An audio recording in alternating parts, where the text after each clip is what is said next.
Patrick in Gainesville, Florida. Great to have you. Hi. Hi, Rush. Love your show. Thank you. I want to point out that although I'm not a Trump supporter, I can't see how he doesn't get the nomination with all the winner-take-all states that are still remaining. I mean, if you look at California, New Jersey, Delaware, and PA, I can't see how he loses those. Then he only needs 254 votes or delegates. Then you have a couple other winner-take-all states that I think he's going to get. Maryland, Wisconsin, the Virgin Islands, American Samoa. So now he only needs 156 out of the 377 proportional states. That's 41%.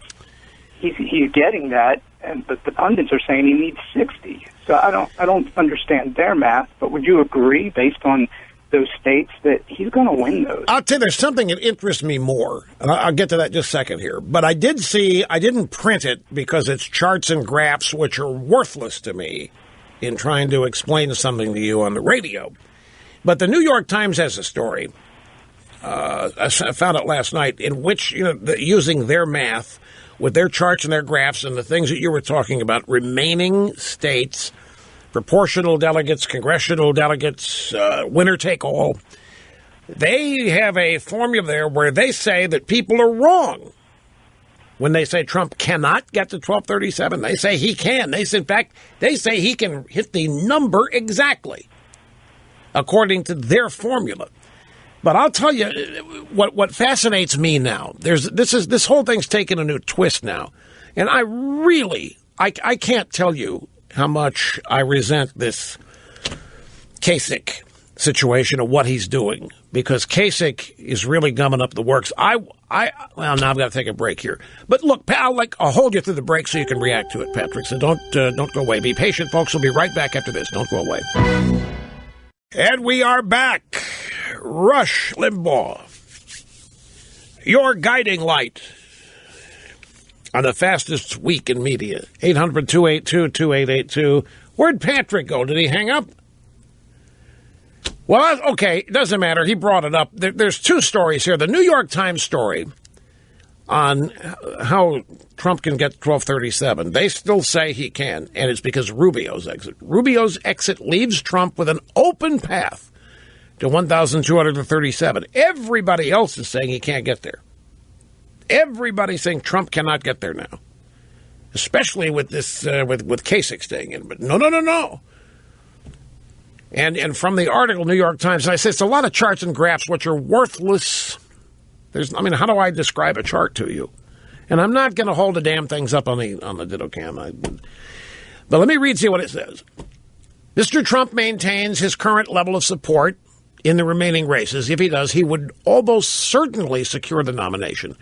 If he continues his current performance and wins a series of key states like Arizona, California, New York, he would get the needed delegates. If Mr. Trump loses California, he could miss the delegate cutoff, but even that may not prevent Mr. Trump from winning the key states like California that ensure him enough delegates. That's a little out of context here, but the bottom line is the New York Times thinks that he can get there. The AP, on the other hand, Trump still not doing well enough to guarantee nomination. So who do you believe here? Donald Trump is the only candidate with a path to clinching the Republican nomination for president before the party's convention in July, according to an analysis of the delegate math. Well, why isn't that the headline? What is this? Trump still not doing well enough to guarantee convention. How do you square that with the opening paragraph? It's just a media question. It's not. It just flummoxes me again. There's a usual media flummery out there. Donald Trump is the only candidate with a path to clinching a nomination before the convention. That's the lead. The headline, Trump's still not doing well enough to guarantee a nomination. But despite 4 more wins on Tuesday, the billionaire businessman still must do better. Trump's rivals can only hope to stop him, forcing a contested convention with an uncertain outcome. Which is why a contested convention is all we are going to be hearing about.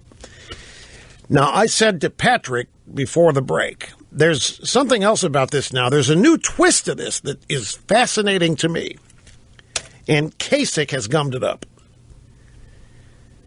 I really was looking forward to this two-man continuation here between Trump and Cruz.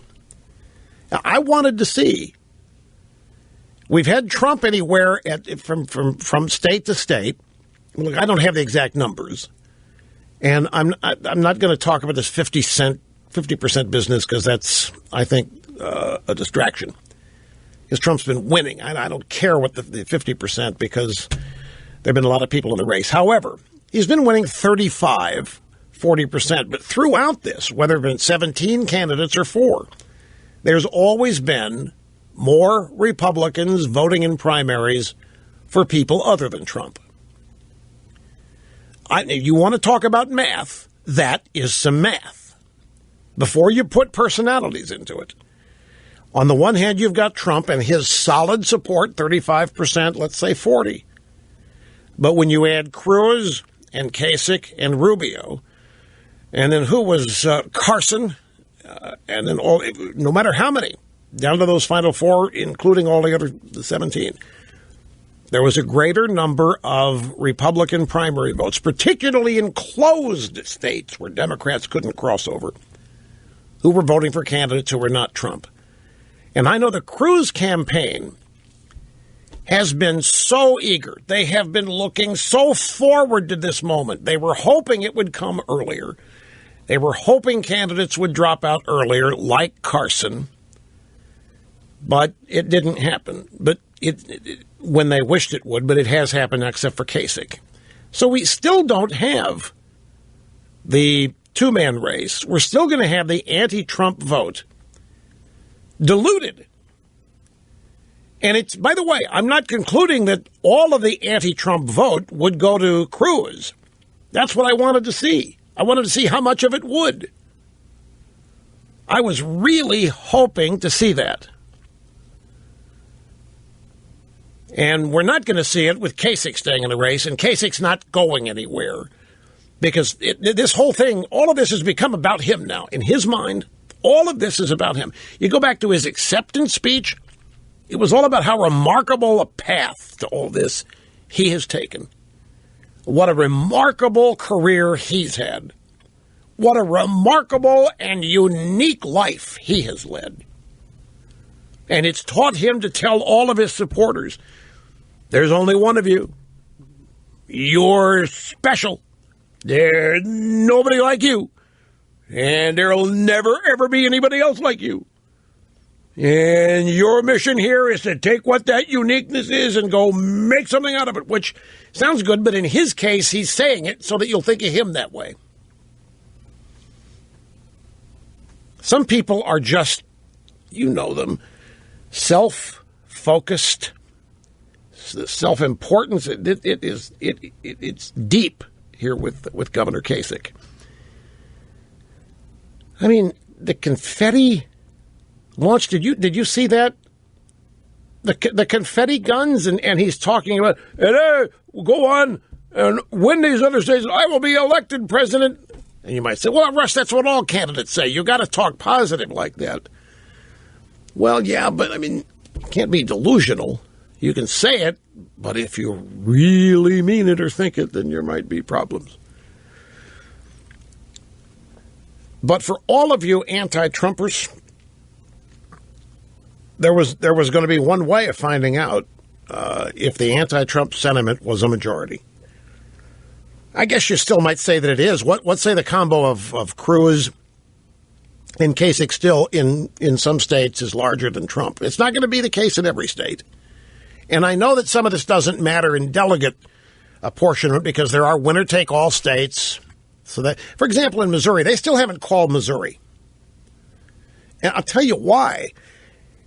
The last I saw Missouri, Trump, and it was this is Thursday. So during yesterday's show, I saw that Cruz was 2,000 votes behind. But Trump was going to get all the delegates. 15 delegates, and Cruz was going to get 0. Now, there were 9 bonus delegates in Missouri to be apportioned based on who wins. It's that close, but in a winner-take-all state, that's what happens. So the popular vote, who wins states really doesn't matter. It's the delegate pile that does, and that's what all these analyses of states yet to come are based on. What is it going to take to win enough where to get a majority of the delegates to equal 1237? And they're concluding in the AP Trump can't do it in the time left. The New York Times is saying, oh, yes, he can. And everybody's concluding that Cruz can't. For the Cruz people, I'm sure it's a mixed bag. On the one hand, with Kasich staying in, the only hope now is that Trump does not get to 1237. But that brings up the conversation of, well, if he doesn't, how close does he get? If he's within 50 or 100, do you go to the convention contested, or do you just go ahead and say, okay, he won it, the people have spoken? Well, then we next turn to Republican Rules Committee people who are out there saying, wait a minute, the voters don't choose a nominee, we do. We're going to have a rules meeting. We can change the rules in April. We can change the rules a day before the convention.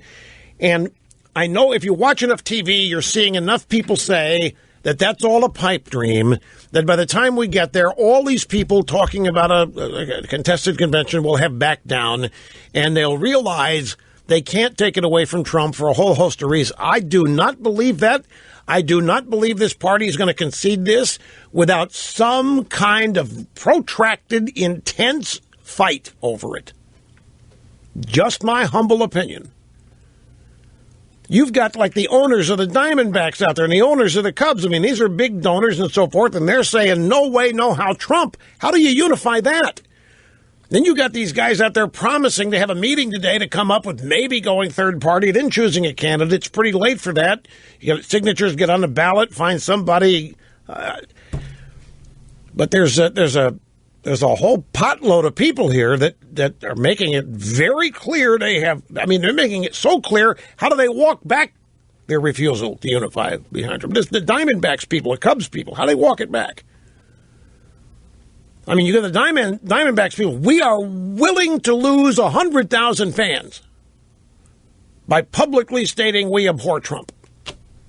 That's our morality. We must be true to ourselves. And if it costs us 100,000 fans and the related economics, fine. And the Ricketts family, Chicago, saying the same thing, essentially. Okay, so we move to July. We get to Cleveland. It's convention time. How do people like them and others walk back their positions and unify? I don't know. It doesn't say. I know I said on Fox News Sunday that I thought that was going to happen. Chris Wallace asked me a question. I tried to anticipate every question. I always do that. And he always ends up asking me one that I didn't think of. And he said, how's this going to end? And since I don't endorse and haven't gone that route, I haven't, I let things play out to find out who's going to win. I do make predictions and so forth. So I said to him, I think what's going to happen, because this is what I hope happens. What I hope happens is that by the time we get there, everybody's going to realize that the real threat, the real political opponent here is the Democrat Party. The Democrat Party is why all of this is happening.